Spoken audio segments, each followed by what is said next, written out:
but ecology of balanced creativity. Is that the ecology of creativity we have right now?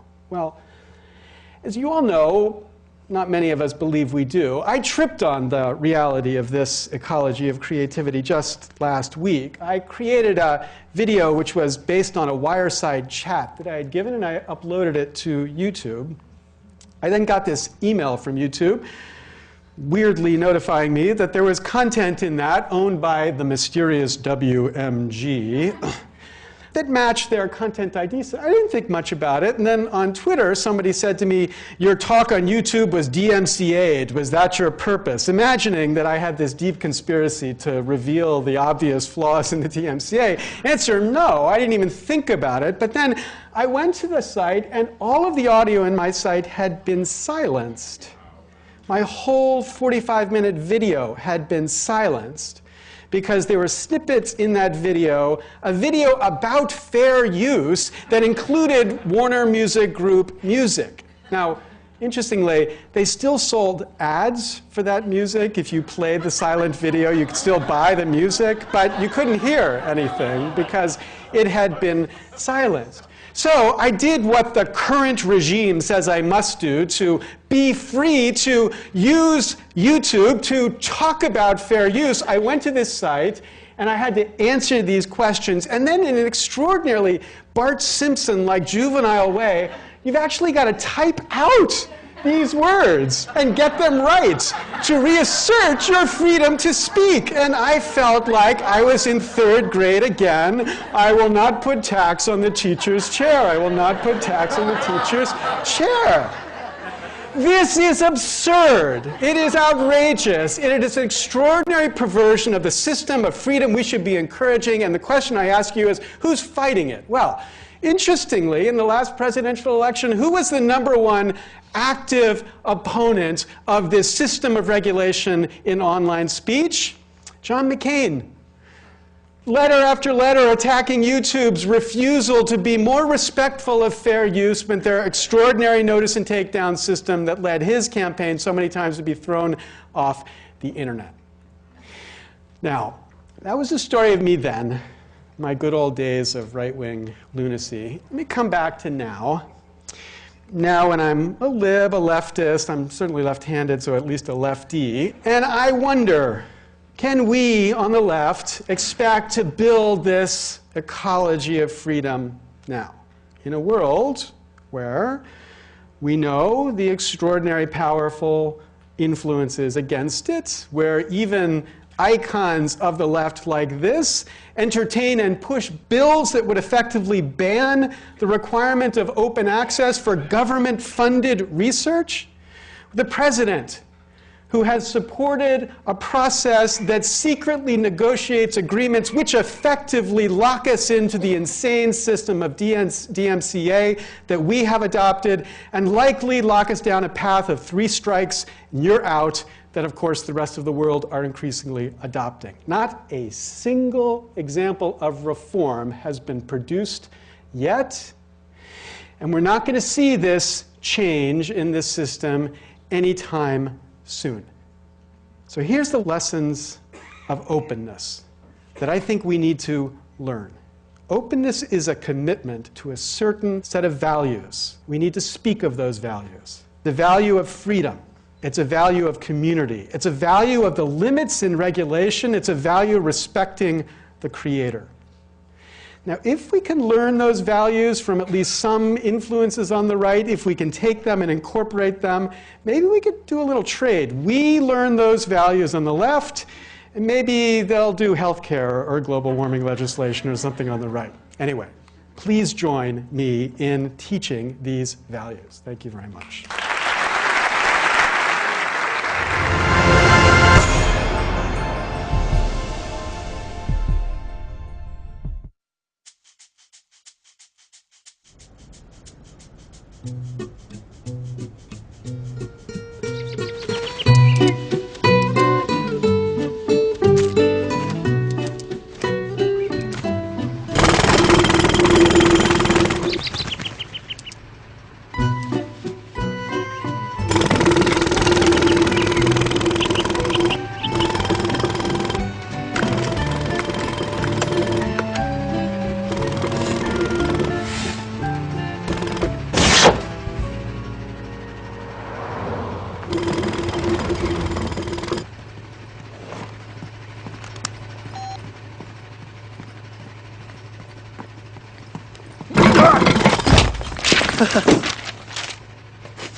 Explains the right-wing nonprofit Creative Commons. Actually, it's not a right-wing nonprofit, but of course, let me just tie it here. The Creative Commons, which is offering authors this simple way to mark their content with the freedoms they intended to carry. So that we go from an all rights reserved world to a some rights reserved world, so that people can know the freedoms they have attached to the content building and creating on the basis of this creative copyrighted work. These tools that we built enable this sharing, in part, through licenses that make it clear, and a freedom to create without requiring permission first, because the permission has already been granted, and a respect for the creator because it builds upon a copyright the creator has licensed freely. And it explains the vast right-wing conspiracy that's obviously developed around these licenses, as now more than 350 million digital objects are out there licensed freely in this way. Now, that picture